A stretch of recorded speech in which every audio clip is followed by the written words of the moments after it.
যেদিন আমি ওয়েস্ট বেঙ্গল ছেড়ে রাজকোটে এসেছি না, সেই দিন থেকে আমার খাওয়া দাওয়া, আমার লাইফস্টাইল, আমার কথা বলা, আমার সব কিছু পুরো প্রপার চেঞ্জ হয়ে গেছে।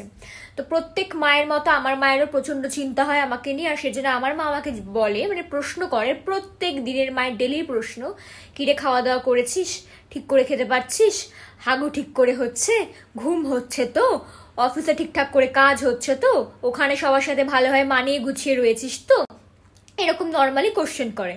তো আমার প্রত্যেকবারের মতো সেমই উত্তর হয়, মা আমি কিছু খেতে পারছি না, আমার দ্বারা খাওয়া দাওয়া হচ্ছে না, গলা দিয়ে নামছে না, কারণ এখানকার খাওয়া দাওয়া সম্পূর্ণ আলাদা। আর তার মধ্যে আমি নন ভেজিটেরিয়ান, আর এখানে 90% মানুষজন ভেজিটেরিয়ান, আর আমি যেই এলাকায় থাকি সে এলাকায় পুরো ভেজিটেরিয়ান। ঠিক আছে, কোনো মানে নন ভেজের ছিটাফোটা নেই, নন ভেজ খাওয়ার জন্য বাইরে যেতে হয়, আর তাহলে কিছু স্পেসিফিক জায়গা আছে যেগুলো আমার হোস্টেল থেকে অনেক দূরে, সেখানে আমাকে গিয়ে খেতে হবে। আর প্রত্যেকবার আমার মায়ের বক্তব্য একই হয়, কি আর করবি, বাইরে গেছিস একটু মানিয়ে গুছিয়ে নে, ওভাবে খা, আর যেদিন যেদিন মন চাইবে একটু বাইরে রেস্টুরেন্টে গিয়ে একটু খেয়ে নিস, ঠিক আছে, এরকম এরকম আমার মা বলতো।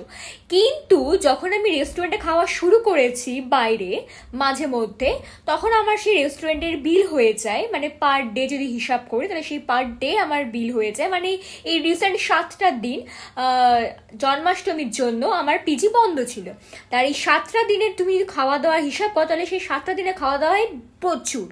কারণ এখানে রাজকোট ভীষণই এক্সপেন্সিভ একটা জায়গা, এখানে তুমি যদি খেতে চাও তা তোমার একটা লাঞ্চ খাওয়ার জন্য তোমাকে 200 থেকে 300 টাকা খালি খরচই করতে হবে। আর এইভাবে চলতে চলতে আমি যখন আমার মাকে বললাম, মা আমি বাইরে খাওয়া দাওয়া করছি আর এই বিল আছে, তখন আমার মায়ের বক্তব্য একটাই, দেখে শুনে খরচ করিস বাবু, বেশি টাকা খরচ করিস না। তখন আমি রাগের চেটে আমার মাকে বলি যে, মা তুমি নিজে এবার থেকে বানিয়ে খাও, তুমি রোজ ভেজিটেবল খাও, রোজ ভেজ খাও, তাহলে বুঝবে। আর তারপরে এরকম গুজরাটি, বাঙালিও ভেজ নয়, তখন তুমি বুঝবে। আর ঠিক সেই কথা শুনে আমার মা এতটাই সিরিয়াসলি নিয়েছে, আর তার জন্য আমার মা প্রায় আমাকে হোয়াটসঅ্যাপে এখন থেপলা, ঢোকলা, ভাকরি, সুখি রুট, সুখি ভাজি এইসব বানিয়ে বানিয়ে রোজ পাঠায়। আর যখন আমি মাকে জিজ্ঞেস করি, মা কেমন লাগছে তোমার এখন খেতে, তখন আমার মা আমাকে রাগের ইমোজি দেখায়, কান্নার ইমোজি দেখায়, নাক থেকে পোটা বেরোচ্ছে তার ইমোজি দেখায়। ভাল লাগে না।